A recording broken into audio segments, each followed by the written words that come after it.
That was I guess, almost a test reel done by Noel Evans. I've known Noel for quite a few years. One of his main claims to fame is a moderator on DVX User, so he's more in touch with the end users certainly than I am. Noel's been shooting for a long time and I guess making a living out of being a freelance cinematographer and a director since 2000. Spent 4 years in Japan shooting, 5 years in Japan shooting, back to the Gold Coast and then now back to Melbourne. Noel and I sort of caught up just prior to Christmas and we just got our demo camera in and Noel sort of was pestering me. I've got these ideas, I want to do a test shoot. I've got 3 projects in mind, and it was perfect. I'll invite Noel up to talk a little bit about Colours of Melbourne. Thanks, Noel. So thanks for the question to start with. But the first 2 shots were 800. The rest was 5,000. Yeah. So the first 2 shots were the alleyway shots, the Hosier Lane stuff, and then everything else. No, the coffee shots, that was 5,000. That was at Chucky Park in. Does anyone know where Chucky Park is? Just off Little Burke there. Little Collins. Yeah, Little Collins. Little Collins. What am I saying? Little Collins. And you go in there and they've got all these lovely lights and things, but it's very low. So if you try to shoot something in there at 800... Yeah, and those alleyway shots with the graffiti, that was as the sun was going down about 6 or 7 o'clock. So we were just going into dusk Melbourne light in the middle of summer. Yeah. So anyways, as Rob said, this was to test the VariCam's 5,000 usability. So what you're seeing here is basically slightly augmented lighting, and that's the only lighting I used was a small panel so I could just give some separations when colours were pretty similar in the foreground and the background, just so I made sure the separation still existed. But it was all about, look, it's something that you wouldn't shoot, you wouldn't go out and shoot something this way. It was a test. But we were using, for example, I was just positioning street lights as keys and then positioning the subject in certain positions and then making sure sometimes you had some those really yellow sodium vapors, and then the forelight would be kind of similar, so I just wanted to make sure they were broken up, so I just used something to separate. But when we put this together, I wanted to give you, to show something, I wanted to have a look at the end result and show it in its kind of, obviously we've graded it, but show it in a pretty raw format insofar as what you've seen there. There's no, you can see there's some big highlights, and it rolls off pretty much all the way down to extreme blacks, and we've used no noise reduction in the post-process on this at all. So, yeah, so... Did you have anything over the lens? No, the lens was clean. So, Yeah, clear. Yes, that's 100% street light. Yeah, so 100%. Everything here, and as I said, this is all street light. As you can see here, just to kind of mimic the backlights of the cars here, I just used a little panel just to bring her up on the side because Yeah, that didn't exist. Yeah, she was lit entirely from the light coming out of that shop front. Yeah. So basically, that's what we're doing, running around and finding these scenarios where you could find something and then just bring this up to just kind of reflect what was going on in the background or giving some separation in the background. And so this was because we're kind of like probably the first crew out around Melbourne shooting with it. This happened almost every shot. It happened a little bit too much. There should Yeah. have been a little more shooting and a little less So looking. so the entire crew, I'd shoot a shot and I'd say, okay, can I review that, please? And the entire crew would be like this every time. So we had Crew and talent. the crew and talent. So we'd end up with this kind of pile up behind the camera, and it's like, thank God we had Rob along with us because we would have sat there looking at every shot and forgetting what we're doing. So we shot it on a split and ended up finishing about 2:30 in the morning. So it was all in one session. This is Chucky Park I was telling you about, and you can see here this is all really low light, extremely low light. I mean, it's nice light, but it's extremely low light. So with 5,000, we were able to get it where we wanted, and I think we shot this shot at T4 actually. And you know, as I said, I was augmenting things, and you can see, you know, back here we've got this nice. I shot over the shoulder, so you know we had this nice pull out from the background here, just small things like that. And there's a menu here, so I use my little It's coming up. I know where it is. So there's a menu here, so I just use my little panel to bounce off the existing menu on the wall just to bring a key up there. So it's just small things, as I said, as Rob said, and I've been saying, it was just a test of trying to see what it was capable of in extreme conditions. And this is Rob's shot taken with a GH4, but you can see that lighting that is nothing's changed. What exposure did you have just in those street things? Well, yeah, we were between T28 and T4 on everything, and we're shooting on this set of Cooke S4s. So, but being I know most of the shots were about T4, so which is generally where I like to shoot a lot of stuff. I'm not a T2 or 28 kind of person. I like to give focus pullers a chance. So and Con's looking pretty pleased with himself there. Con's looking to recharge his MyKey card on the Vericam. Exactly. That joke didn't go well over Sydney. They don't have MyKey up there.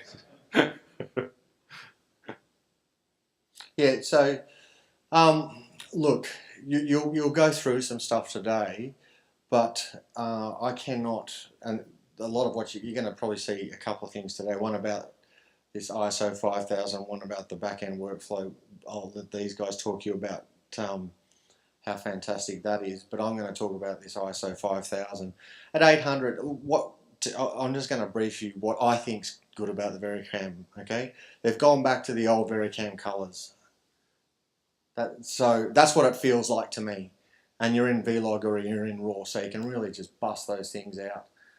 So it's fantastic. And also, they'll tell you about the tech behind the 5000, but I'll show you a little demo on it later, and I certainly think you'll look at it and go, yeah, okay, I'm kind of understanding it now.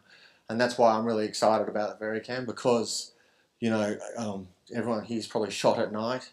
Now, if you can create a bit of contrast in your scene, and if you can add your fill, your kick, whatever you need to add to get the shot you want, if you can get that beautiful contrast in the background, you know, money talks, right? So save yourself a few bucks. And that's pretty exciting as far as I'm concerned. I mean, we don't want to, I think, I'm not trying to say you can suddenly go out and you shoot with no light. That's bullshit. We all know it. That's what the GH4 users talk about a lot, but they can't do it anyway. But it just lowers the cost, lowers the package cost. So if you're looking at, say, something like a C300 or something like that, and then you look at your lighting, your grip, your G&E package, and you're costing all that up, well, why not change up?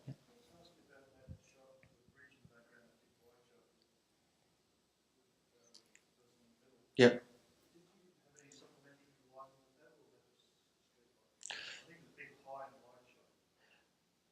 No, see, what I did is I went down to street level to start, and you can see even Rob's shot here. I don't know if your flash was on, but the flash is No, there was. I didn't use any flash in any of these photos. Yeah. So, as I said, what I've positioned her up to start with is there was a light here. So I positioned her up to stand in exactly the right position. So I couldn't move the street light, so I just got her in the right spot. So she walked into that position. And in this, one of the other things, you can see even the GH4 is kind of doing it. You get a couple of lights close together. I know this is turning because of the bokeh a little bit. But you can see one or two lights kind of pushing together there a little bit, and it's kind of becoming a mixed color blob. So the VariCam, when it's about this, right? Because I was using Cooke S4s, mind you, so I was getting that beautiful Cooke. And I don't know if everyone loves it, but I like the old Cooke S4 stop sign kind of bokeh in the background. But you're getting really defined lights. So if you had a sodium vapor next to some weird tungsten, and then I'm not sure, maybe you guys know, but this Balti bridge light here and all the kind of LED units that they've got on it, nothing was mushing. It was resolving everything, so it was fantastic, especially that wide shot where you've got everything's in your nice and clear, so nothing's kind of mushing up at all. So all the lights are really staying nice and crisp.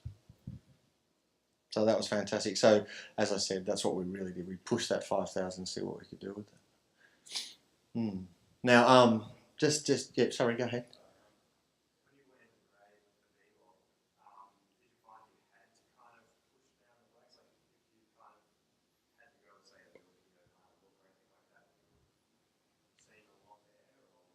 There's a hell of a lot there. So, so if I was in Resolve, for example, when I did the grade, I touched the low soft a little bit, but you grade, and then if you want to lift your black, you go into low soft and then work your way back that way. And I cranked it just to see where things fit, and it's just detail in there. So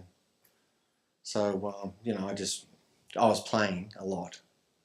So, but yeah, certainly, if you want that kind of common TV commercial look, you chuck your low soft in, and it's, get your color grader to put the low soft in, and it's a lot there. So, yeah. But, and you guys probably know this. I'm glad you're here, Rick, because you can verify this, because I saw Rick about, I don't work for Panasonic. As Rob said, I'm a moderator on DVX User, which really has very little to do with the reason it was started, which was because of the DVX years ago. Because everyone wants,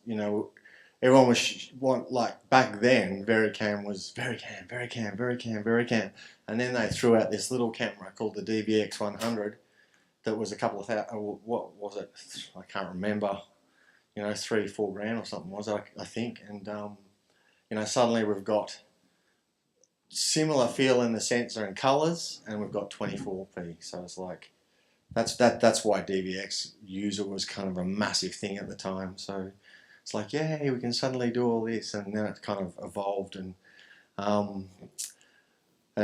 as everyone here knows, Jared Land, who's the president of Red, actually owns DVX User. So and I'm only saying this, and I mentioned Rick before, because my opinion of the VariCam comes from me. It's not biased because I'm standing with these guys.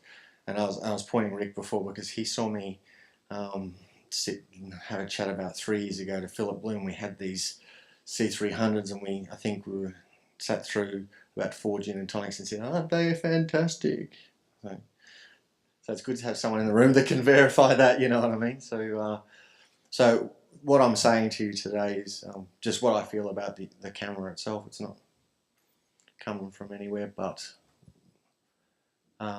my user experience, I say, talking about user experience. So I loved using it. Really enjoyed it. It's a great camera, gives you a great look. What it gives you, what you expect at the back end is what you get. Doesn't flub you in any way. You don't get to the back end and think, oh shit. Right?